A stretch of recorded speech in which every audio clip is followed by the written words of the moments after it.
Hello and welcome back. I am so glad you could join me for another reading. We are closing in on the end of this book very, very quickly. A couple of things before. As always, huge shout out to my patrons. You guys are amazing. Your support means the world to me and truly does help me. Um, there are definitely months that I don't know what I would have done if it were not for your support. So thank you guys, one and all. Um, if you would like to join them, there are links to do so in the description of this video. Feel free to check out any of my other content. If you're just tuning in now, I've done the entire book up to this point.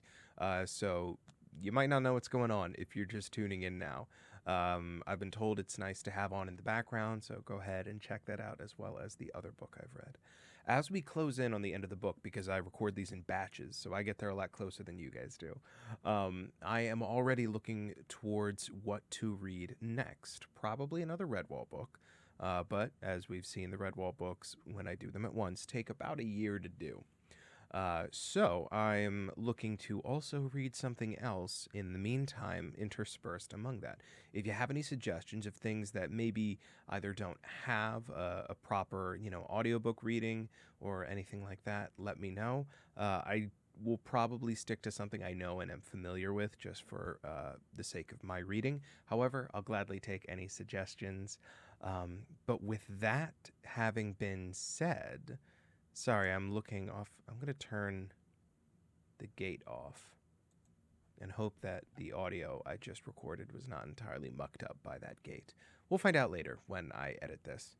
But now, I think it's time. After one last announcement, the bookmarks I use, I get from Belligerently Bookish. Check them out on Instagram. Check out their website, belligerentlybookish.com, I believe. I think I may have a link to them in my description as well. Amazing stuff for book readers. Buttons, some amazing maps, bookmarks, pins. I think they just put out a tote bag recently it's very nice. So definitely check them out. Give them some love. They're amazing. They're an old friend of mine. But yeah, I think with that out of the way, quick insert here. Again, content warnings. We are dealing with some pretty heavy stuff. Not so much.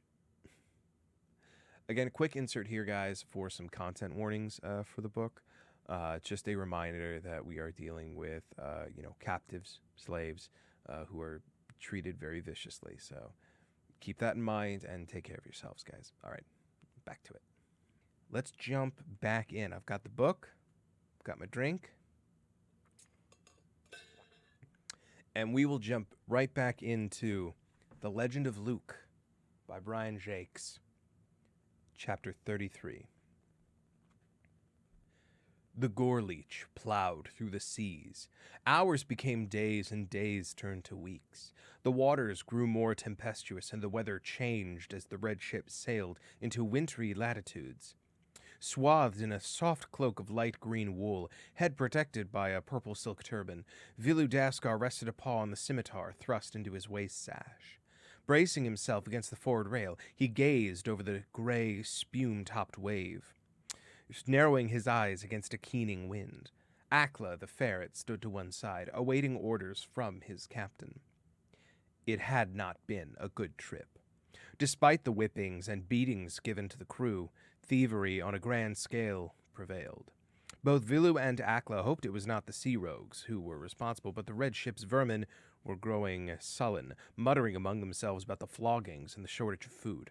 The pirate stoat knew that discipline and order had to be retained aboard the ship if he were to stay master, so he enforced his will. Still superstitious murmurings continued, dark tales of a sea bogles haunting the gore leech. Even though he threatened, ranted, and reasoned, Vilu knew he was helpless against the ignorant beliefs held by sea-going vermin. However, with the scent of treasure in his nostrils, he was not about to give up. One idea he pounded into the thick skulls of his crew was that they would follow orders or die. Knowing they were on a ship at sea with nowhere to run, that and the fear of their murderous captain kept the crew in line. Vilu spoke to Akla without looking at him. "I'm going to my cabin. Have the mouse warrior Luke brought there. Then return here and let me know the moment you sight land. Oh, and tell Perug to keep the crew busy. I want the mess deck, galley, and accommodations scrubbed and cleaned from bulkheads to deckheads. Willag dipped a chunk of pumice stone into a wooden pail of cold seawater and began scrubbing half-heartedly at the mess tabletop, complaining. Clean the mess deck again. I've worn me paws to the bone scrubbing at this stupid table. Must have scoured it more than 10 times over the past few days. Foul-Scale was on all fours, toiling away at the mess deck flooring, slopping icy seawater everywhere. Aye, it ain't as if there are any victuals to put on the table, mate. Those scummy slaves look better fed than us. Ringpatch the ferret, who had been rubbing the brasswork shiny with a mixture of ashes and fine sand, put down his rag and wiped a filthy paw across his brow thoughtfully. You're right there, bucko. You think 'tis the slaves who've been swiping our grub? Perug the boatswain swung a length of rope, knotted at one end and stiff with pitch and resin. Oh, aye, it has to be the slaves, he sneered scornfully. I could see 'em cooking up pans of skilly and duff in a galley, carrying their oars over the shoulders, of course, with the footposts chained to large chunks of deck. You great blithering nit! How could slaves manage that? Oh, you got mud for brains? Now get with shining those brasses. I want to see me face in 'em, or I'll feed you to a taste of this rope's end. Luke's paws were bound behind him, and he had a rope halter around his neck. Vilu Daskar sat on the edge of his cabin table, questioning the prisoner. So, my friend, do you know where we are? The warrior met his captor's eyes fearlessly. I'm not your friend, but I do know where we are, in the Northland Seas. Oh, indeed. I know that too, but where precisely in the Northland Seas are we? Luke shrugged. Your guess is as good as mine. One wave looks same as the other out here. Daskar shook his head, a thin, humorless smile on his lips. Still the warrior, eh? Listen well, Mouse. I did not bring you here to play games with me. How soon will I know exactly where we are? Tell me, or I will stop all ore slaves' water rations. That would be easy. There's little enough left for me and my crew. So, tell me. As if ignoring the stoat, Luke shuffled past him and looked out of the cabin window at the icy, heaving seas. Take a course east until you sight land, then steer north again. No doubt you'll remember a rocky headland. That's where you massacred my tribe. Once you see that headland, send for me. I will steer your ship from then on, because only I know the route. The bone-handled scimitar flashed skillfully, grazing Luke's ear. There was no mistaking the menace in Vilu's voice. Sure enough, you will steer the Gorleech, chained to the wheel, with this blade at your throat.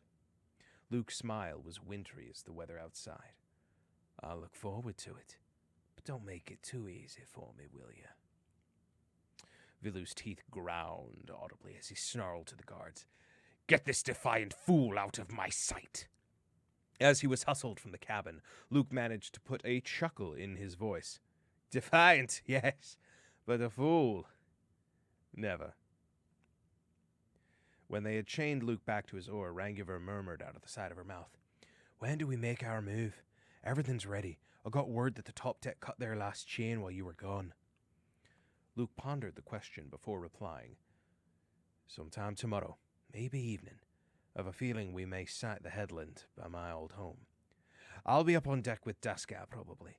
If my tribe see the red ship, they'll be ready for trouble, so we can count on them for help. Rangiver had to wait whilst Bullflay walked past down the aisle toward the oar slaves at the stern end.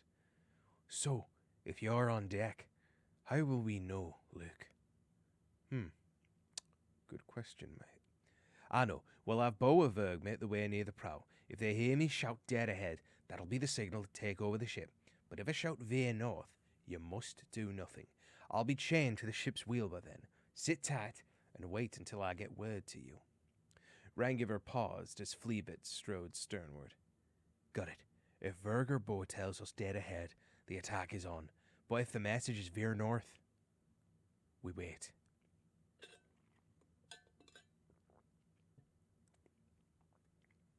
The two messengers in question were undergoing severe hardships. Bo and Verg were freezing and soaking from the cold weather and pounding seas. Huddled together beneath layers of stolen blanket and sail canvas, they clung grimly to the raft, which was lashed to the Gorleech's lower stern. The hare poked his head out of the wet jumble, catching the backlash of a big wave. He retreated back down, wiping his face on the damp blankets. The bally cringe, old lad. Can't last much longer in this inclement latitudes, what? Verg closed his eyes and tried to sleep, but Bo persisted. My jolly old aunt'd say it's cold enough to whip the whiskers off a mole and wet enough to drown a lobster. Cold and wet wouldn't be so blinkin' bad if I wasn't well starving to death. What would you sooner do, Verg? Freeze to death, or drown to death, or starve to death? The mouse opened one eye and murmured, You didn't say what? What? Why the deuce would I say what? Verg smiled sleepily. 'Cause you always say what? Bo's ears stood rigid with indignation. I beg your very pardon, sir. I do not. What? I was merely speculating on our demise. I said, would you rather freeze to death or drown to... Verg interrupted him rudely. I heard what you said the first time. Freezing, drowning, or starving wouldn't be so bad if I wasn't already being nattered to death. Don't you ever stop nattering, mate? Bo's indignation switched to injured innocence. Well, chop off my tongue, pull out my teeth, and sew up my lips. I'll put a cork right in it, and quit assaulting your dainty shell-like lug-holes, old bean. Far be it from me to try and make companionly conversation with a friendly face and adversity. Not another word. My lips are sealed. Verg immediately felt sorry for his garrulous companion. Take no notice of me, Bo. I'm just feeling sorry for myself. You carry on. What? The hare chuckled and ruffled his friend's ears. Well, of course you are, mousy mate. That's what fate threw us together like this, so I could jolly you up whenever you feel down in the dumps. My dear old auntie taught me a song about such situations. I say, shall I sing it for you? She will up to no end. What? Verg turned his head upside and pulled a wry face. Well, seeing as I can't escape the sound of your voice, I suppose I'll have to listen. At least it'll scare any sharks away if they're hanging about. Sing on, Bo. Needing no second bidding, Bo launched into his auntie's song, ears clasped in traditional manner. And forgive me, guys. It's been a while since I've done this. When you're feeling down and glum, don't just sit round looking dumb. Sing tickety-boo, a fig for you, what ho for la. 'Cause there's time for all that gloom when you're dead and in the tomb. Sing tickety-boo, a fig for you, what ho for la. When 'tis raining all the day, and the sky's a dirty grey, and you've ate the last plum pudding off the shelf, jig and caper in the wet, you'll be better off, I bet, than pulling faces feeling sorry for yourself. Oh, tickety-boo, a fig for you, what ho for la. These few words will cheer you up and take you far. Not like that royal duck, or a frog who's out of luck, or the maggot who's lost his ma. If you allow there be no rain, and the sun'll shine again, then your dear old auntie will bake you apple pie. So when hedgehogs learn to fly, fish will quack and wonder why. Tickety-boo, a fig for you, never say die, aye. Verg threw himself on Bo, stifling his efforts. What are you trying to do? Attract the attention of the entire ship's crew? That put Bo into a sulk. He wrenched himself away from Verg, working himself into a huff and muttering. Bouncing old chap, just as he's reaching top note, jolly dangerous thing to do. What? An unexploded phrase might have backfired down my neck and fractured me warbler. Little do you care, though. And I still had another 3 verses to sing. There was the line in the second verse about a toad losing his trousers up a tree. Very moving and profound part of the ditty. But I ain't going to sing it now. What's the use of one chap singing to cheer another chap up if the other chap keeps jumping on the first chap's head? Bad form, I say. Ungrateful wretch.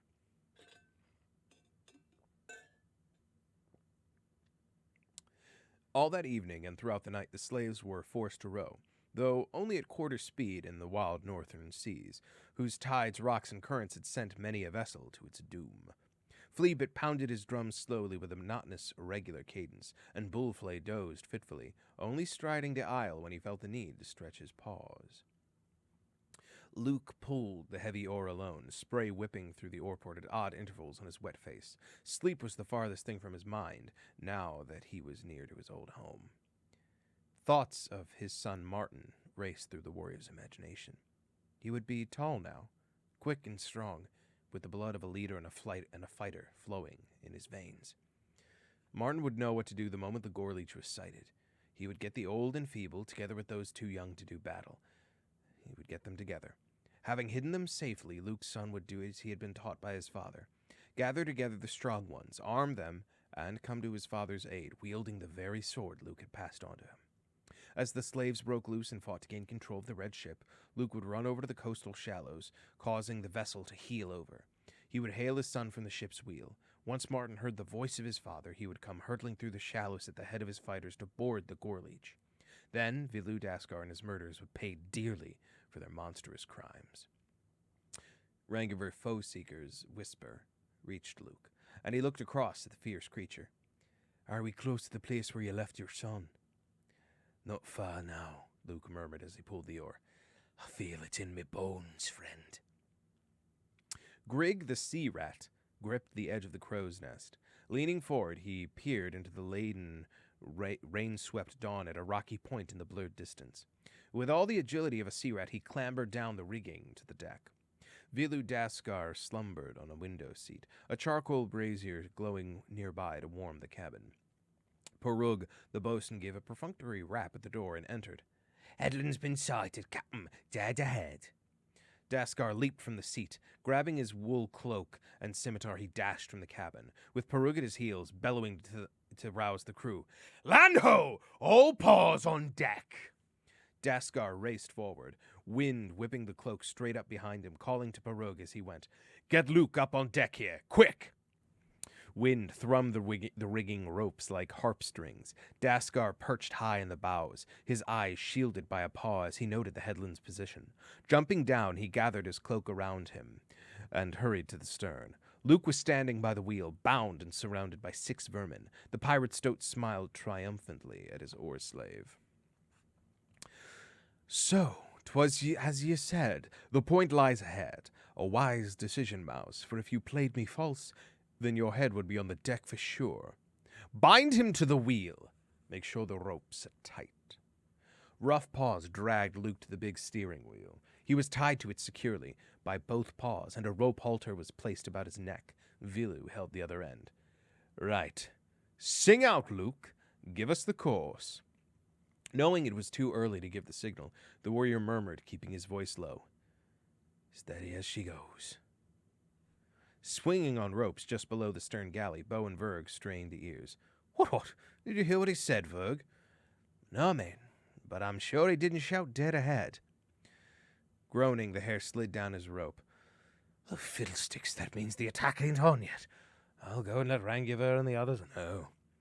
Vilu tugged viciously at Luke's halter. "Looks as if you're sailing her close into land. Why?" Moving the wheel a touch north, Luke kept his eyes ahead. "Got to get my bearings. I'm not quite sure that's the right headland. Don't worry, Daskar, your ship's safe. I'm not going to try anything with all those poor slaves chained below. Give the order to ship oars and take it to half sail. We'll go forward nice and easy, if you're afraid." Vilu gave the halter another savage jerk. "I'm not afraid, Mouse. Just cautious. I've sailed northern seas before. They can be treacherous." Luke smiled fearlessly. "As treacherous as you." Vilu Daskar returned the smile. "Not quite."